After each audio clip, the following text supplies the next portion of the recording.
제4장 사회문화 영적 이해 2차 시수업을 시작하도록 하겠습니다. 세 번째로 스트레스 적응에 대해서 살펴보겠습니다.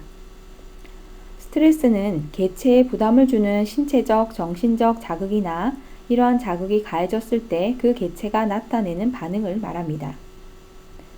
스트레스 1에 대해서 먼저 살펴보겠습니다. 1960년대의 스트레스 개념은 신체적, 정신적 스트레스 반응을 일으키는 사건에 관심을 두고 발달하였으며 이를 스트레스 1이라고 정의하였습니다. 흔히 스트레스 1이라고 하면 질병이나 상해 또는 친밀한 사람과의 사별 등의 인생의 부정적 사건을 생각할 수 있지만 이사, 결혼, 승진 등의 과업에 따른 변화도 스트레스 1이 될 수 있습니다.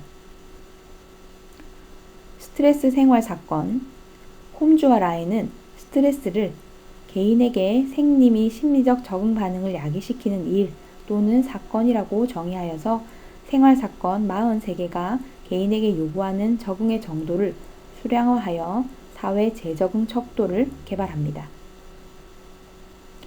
개인 내적 요소는 외적 환경 조건이 같더라도 개인 내적인 요소들로 인해서 스트레스를 받을 수 있고요. 신체적, 성격적 요인, 그 밖에 개인이 지닌 비현실적인 동기, 비합리적인 믿음이나 왜곡된 인지가 개인 내적 요인에 해당합니다. 다음은 홈즈-라의 척도를 보고 계십니다. 43가지 생활 사건을 적어 놓았고 그에 따른 점수를 매겨 놓았습니다. 그래서 해당하는 것을 체크하고 나의 스트레스 점수 합계를 낼 수 있는 척도입니다. 두 번째, 스트레스 반응입니다. 스트레스 연구자들은 다양한 스트레스 반응을 정의하며 설명을 하고 있습니다. 4가지 스트레스 반응이 있는데요. 스트레스의 투쟁 도피 반응, 스트레스 적응 반응 단계, 심리 행동적 스트레스 반응, 인간 환경 상호작용 스트레스 반응이 있습니다. 스트레스 반응, 스트레스의 투쟁 도피 반응을 먼저 살펴보겠습니다. 초기 반응은 시상하부의 작용으로 자율신경계의 교감신경계가 활성됩니다. 지속 반응으로는 시상하부가 뇌하수체에 영향을 주어서 부신피질에 작용하여 나타납니다. 투쟁 도피 반응을 살펴보면 에피네프린, 노르에피네프린, 코티솔 등이 혈액 내로 유리됩니다. 간은 저장된 당을 혈액 내에 유리시킵니다. 혈류가 주로 근육과 뇌로 흐르고 소화가 느려집니다. 근육에 산소를 더 공급하기 위해서 호흡은 빨라지고 얕아집니다. 심박동수가 증가하고 혈압이 높아집니다. 신진대사가 증가하여 열이 나고 이를 식히기 위한 발한이 있습니다. 위험에 대처하기 위해서 대퇴나 둔부 등 어깨, 팔, 턱, 안면의 골격근 등이 긴장합니다. 동공이 확대되고 모든 감각기관이 예민해집니다. 팔다리 혈관이 수축되어 손과 발이 차가워집니다. 스트레스 반응, 스트레스 적응 반응 단계입니다. 셀리는 스트레스 반응을 일반 적응 증후군, 경고 반응 단계, 저항 단계, 소진 단계의 3단계로 나누었습니다. 먼저 첫 번째로 경고 반응 단계는 해로운 자극에 갑자기 노출되었을 때 심박동이 빨라지고 근긴장이 풀어지며 체온과 혈압이 저하되고요. 부신피질 자극 호르몬의 분비가 증가합니다. 스트레스 1에 계속 노출되면 다음 단계 저항 단계로 넘어갑니다. 두 번째 저항 단계는 뇌하수체가 부신피질 자극 호르몬을 계속 분비해서 방출된 부신피질 자극 호르몬이 신체 저항을 증가시키도록 돕는 역할을 합니다. 스트레스 1이 계속되면 소진 단계로 넘어가게 됩니다. 세 번째 소진 단계는 지속적이고 강한 스트레스 1에 의해서 적응 에너지가 소진되고 해당 스트레스 1뿐만 아니라 다른 스트레스 1에 대한 저항력도 없어집니다. 스트레스가 계속되면 소진 단계에서 여러 가지 질환이 나타나며 고혈압, 협심증, 심근경색증 등의 심맥관계 질환, 위궤양, 십이지장궤양, 궤양성 대장염 등의 소화기계 질환, 그 밖에 불임, 당뇨병, 갑상선 기능 항진, 불면증 등 감염성 질환 등이 나타나게 됩니다. 그림 4-1은 생리적 스트레스 반응을 나타내고 있고요. 초기의 반응은 시상하부의 작용으로 자율신경계의 교감신경계가 활성화됩니다. 스트레스가 지속되면 시상하부가 뇌하수체에 영향을 주어서 부신피질에 작용하여 부신피질 자극 호르몬, 성장 호르몬, 갑상선 자극 호르몬, 성선 자극 호르몬, 항이뇨 호르몬을 자극하여 분비시키게 됩니다. 다음은 스트레스 반응, 심리 행동적 스트레스 반응입니다. 스트레스 1에 따라 다양하게 나타나는 괴로움을 말하며 상황이 복잡할수록 스트레스 반응도 복합적으로 나타납니다.